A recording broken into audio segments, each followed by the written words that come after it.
conocer importantes consejos y orientaciones sobre las ventajas que obtenemos cuando abonamos más de la cuota mensual en los créditos adquiridos en las casas comerciales. Para ello nos acompaña nuestro experto Julio Osegueda, asesor de la Defensoría del Consumidor. Julio, buenas tardes, bienvenido como siempre. Hola Celida, buenas tardes. Quizá para comenzar, Julio, ¿cómo debemos entender nosotros un adelanto de capital, qué es y también cómo lo logramos? Fíjate que cuando una casa comercial, un comercio, una venta de electrodomésticos y tal, me vende un electrodoméstico y no lo pago yo de contado, lo que sucede ahí es que me están dando un crédito, me están dando un préstamo para la adquisición de ese artículo. Y va a haber dos escenarios. Algunas casas comerciales van a decir, mire, nosotros tenemos un convenio con este banco y el banco va a ser el que va a dar el crédito. Y otras que le van a decir, no, el crédito lo vamos a gestionar nosotros directamente. En cualquier caso, hay normativa que le es aplicable tanto a las casas comerciales como a los bancos en tema del cálculo de los intereses y el cálculo de las cuotas. Por ejemplo, el artículo 12 de la Ley de Protección al Consumidor establece que los intereses deben ser calculados a saldo diario. Eso quiere decir que cuando una persona debe una cantidad de dinero, imagínate $1000, y cada cuota es de 100 a capital más sus respectivos intereses, esos intereses en la primera cuota deben ser calculadas sobre los 1000, pero en la segunda cuota sobre 900, porque 1000 ya los pagué.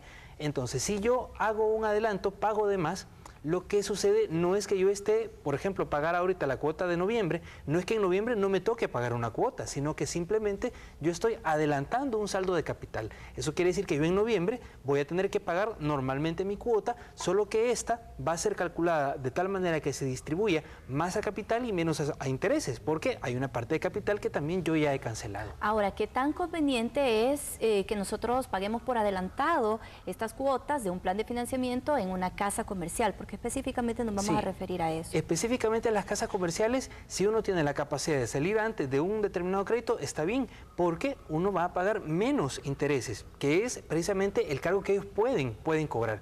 Cargos como comisiones o comisiones por administración no pueden cobrar a las casas comerciales porque esas son comisiones que están autorizadas únicamente para cobrar los bancos. Entonces, si uno puede pagar de más, puede pagar un par de cuotas de más o un poco más de capital, está bien y uno saldrá más rápido del crédito.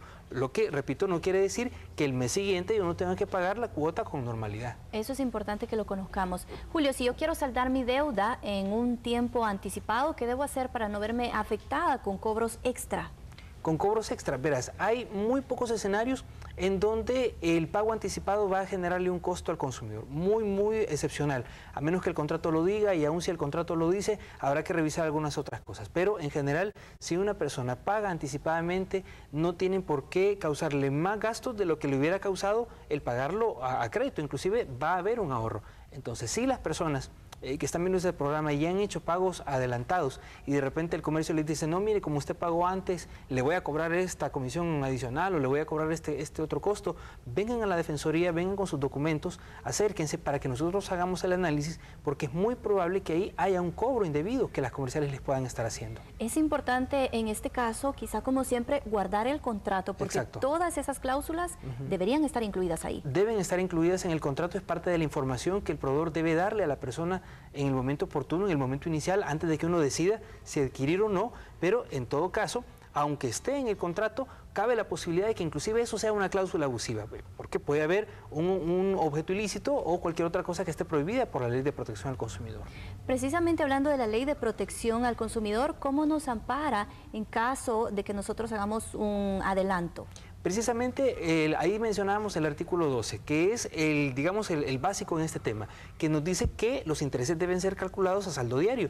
Quiere decir, de nuevo, que si yo pago de forma adelantada, el cálculo que debe hacerse del interés es únicamente del saldo que yo tengo pendiente, no de saldos proyectados o de lo que yo esperaba tener en ese momento, o que me digan simplemente, no, lo que pasa es que como le calculamos la cuota a 12 meses, va a tener que seguir pagando los intereses de 12 meses. No, si yo pago en 6, tendrán que calcularme el interés de esos 6 meses y no de los 12. Si nosotros queremos hacer una denuncia o consideramos que hay algún tipo de irregularidad, ¿qué documentos tendríamos que llevar a la Defensoría? Como tú bien decías, el contrato, porque ahí van a estar, eso es básico, todas las condiciones de la contratación. Si hay algo irregular, inclusive dentro del contrato, vale la pena que la Defensoría se dé cuenta para hacer un análisis también en abstracto de toda la contratación que la empresa está haciendo. Eso es uno. Dos, las facturas o recibos, porque de repente una persona puede decir, mire, yo quiero saber si me han calculado bien, quiero saber si no me han cobrado más, y la Defensoría puede hacer una reconstrucción de cómo han sido aplicados unos determinados pagos. Y para eso es importante que vayan los recibos para ver las fechas, para ver dónde se aplicaron, para ver los números de cuenta y una cantidad de información que para la Defensoría es importante. Eso y la manera de cómo identificarse, ¿verdad? Su DUI, su pasaporte si es extranjero o cualquier otro documento. Una última consulta, Julio. Si nosotros pagamos por adelantado, ¿perdemos la garantía? No, para nada. Las garantías son conceptos adicionales que no tienen nada que ver con el cómo yo estoy haciendo el pago. Puede ser que yo pague de contado, en efectivo, de una sola vez, y si a mí me han ofrecido una garantía de 2-3 años, tendré la garantía de 2-3 años. Y si me dijeron, bueno, 1 año de garantía y 1 año de plazo para pagar y yo me tardo 6 meses, pues tendré el año de garantía igual. El pagar antes no implica que yo pierda garantías. Perfecto, te agradecemos por estos consejos y te esperamos la próxima semana. Para servirles.